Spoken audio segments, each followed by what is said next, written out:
Pemirsa, Wakil Gubernur DKI Jakarta Ahmad Riza Patria mengatakan siap memberi denda pada masyarakat yang menolak vaksinasi COVID-19 di DKI Jakarta.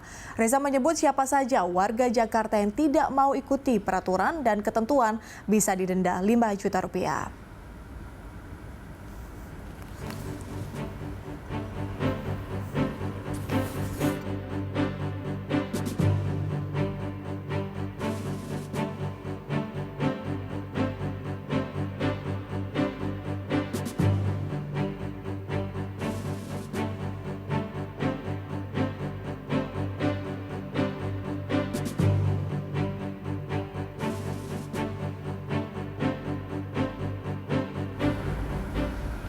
Kita lanjutkan dialog, pemirsa. Di siang hari ini masih terhubung dengan pakar medis Satgas COVID-19, ada Prof. Arief Faryalsyam, dan juga anggota DPRD DKI Jakarta, Mas Wibi Andrino. Sebelum saya kembali ke Prof. Ari, saya ke Mas Wibi terlebih dahulu.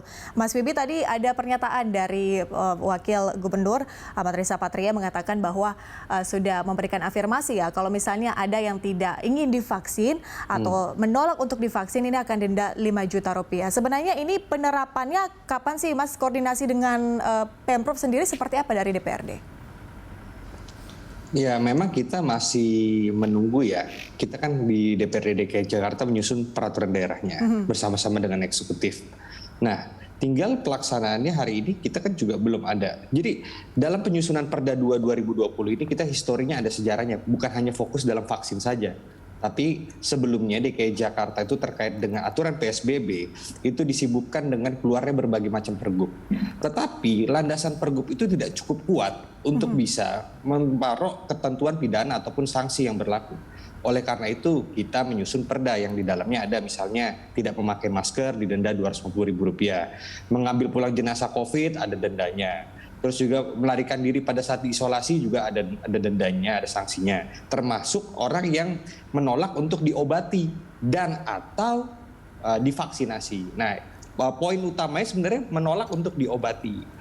Ketika dia terkonfirmasi positif, dia menolak diobati, maka daripada itu dia akan didenda dan juga divaksinasi. Maka daripada itu terkait dengan salah satu komponen daripada pasal tersebut, pasal 30 tersebut yang soal vaksinasi itu, kita juga harus tetap berkoordinasi dengan pemerintah pusat. Karena kita sama-sama ketahui hari ini pemerintah pusat juga baru saja mendatangkan 1,2 juta vaksin. Tentunya ini belum pasti kapan untuk bisa disosialisasikan lebih jelas kepada masyarakat Jakarta, tetapi setidaknya ketentuan hukumnya sudah kita susun. Terkait dengan pelaksananya, kita ikuti arahan dari pemerintah pusat. Bagaimana? Apakah itu wajib? Nah, kata-kata wajib itu kan kita belum bisa mendapatkan itu ataupun keterangan lebih lanjutnya bagaimana? Wajib yang seperti apa? Apakah orang yang wajib itu sudah melakukan pemeriksaan kesehatan yang diatur oleh pemerintah? Padahal kita sama-sama ketahui hari ini kalau di Indonesia ataupun di Jakarta sendiri orang dikatakan sehat dengan hanya mengecek kolesterol dan gula darah, mereka dikatakan sehat. Ya. Lalu apakah orang yang baru mengecek gula darah sama kolesterol itu sudah boleh divaksin? Nah, hal-hal seperti itu kan harus disampaikan oleh pemerintah pusat dulu, baru kita pemerintah daerah bisa menyusun kerangka kerja untuk melakukan sosialisasi lebih masif terkait vaksin itu. Tapi sudah ada aturan untuk adanya denda 5 juta rupiah. Artinya, Mas Wibi, apakah ini mungkin akan ada perubahan atau adjustment seperti itu setelah mendapatkan arahan atau instruksi dari pemerintah pusat, Mas? Ya, peraturan itu kan bagaimana aturan di atasnya ya.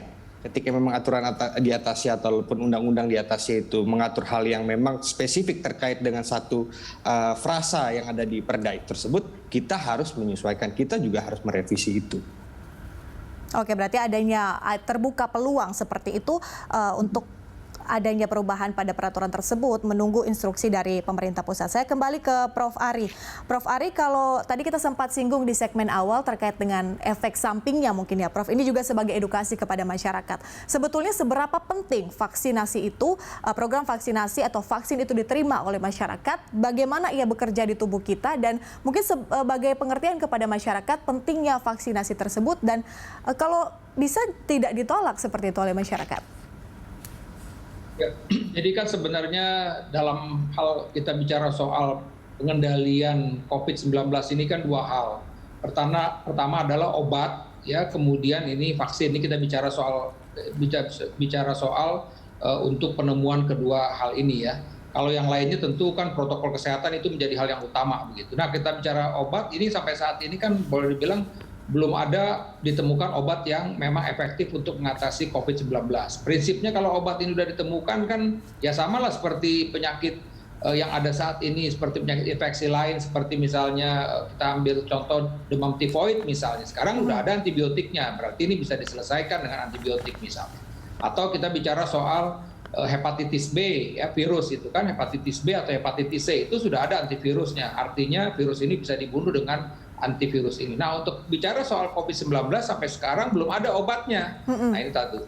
Nah, kemudian sekarang bagaimana kita upaya mencegah penyakit ini? Bicara soal upaya mencegah, betul misalnya oke, daya tahan diperbaiki, istirahat cukup misalnya ya, kemudian tidak stres itu. Tapi itu tidak spesifik.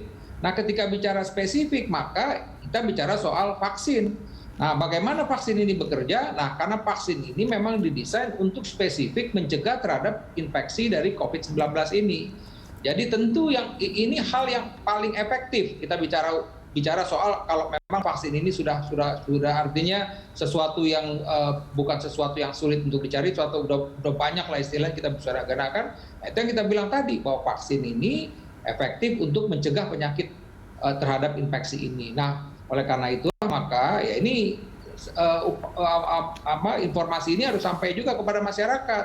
Nah, cuman yang saya bilang tadi begitu banyak hoax-hoax yang beredar yang membuat tadi masyarakat menjadi ragu apakah nanti saya divaksin jadi timbul efek samping yang lain-lain. Nah, disitulah nanti kita menunggu bagaimana hasil evaluasi dari Badan POM. Nah, untuk informasi saja, misalnya apa yang dikerjakan oleh teman-teman Universitas Pajajaran di Bandung sampai saat ini, ya dari subjek penelitian atau orang-orang yang memang menjadi sukarelawan untuk mengikuti vaksinasi ini, belum ditemukan efek samping yang signifikan. Itu yang penting. Dan sampai saat ini juga ternyata sudah terbukti bahwa vaksin ini meningkatkan antibodi, ini baru dari segi darahnya, tapi sedang ditunggu juga bagaimana efikasinya. Maksudnya efikasi bagaimana? Apakah memang orang-orang yang sudah divaksin ini ternyata memang dia terlindungi, tidak terinfeksi oleh virus SARS-CoV-2 ini. Jadi itu kira-kira gambarannya. Dan ini memang sekali lagi PR kita cukup besar. Sedangkan vaksin yang sudah established aja seperti ini pun ada gerakan anti vaksinnya gitu loh. Apalagi ini yang vaksin baru yang sebenarnya juga kita dalam hal ini juga kan ini masih uji klinik tahap 3, nanti ada lagi masuk di tahap 4 memang sudah sampai ke market, itu pun kita tunggu juga. Kita tunggu nanti laporan-laporannya apa yang terjadi setelah vaksin ini digunakan secara massal begitu. Nah, itu kira-kira ini Mbak. Ya, itu mungkin yang ditakutkan oleh masyarakat karena ini masih baru, penyakitnya baru, vaksinnya baru, semuanya serba baru. Jadi masyarakat mungkin bertanya-tanya, ini akan seperti apa nanti efektifnya di tubuh saya, ini akan seperti apa, seperti itu. Prof. Ari dan juga Mas Wibi, kita akan lanjutkan di segmen berikutnya. Kita masih ada satu segmen terakhir. Pemirsa tetaplah bersama kami di Lansto. Kami segera kembali.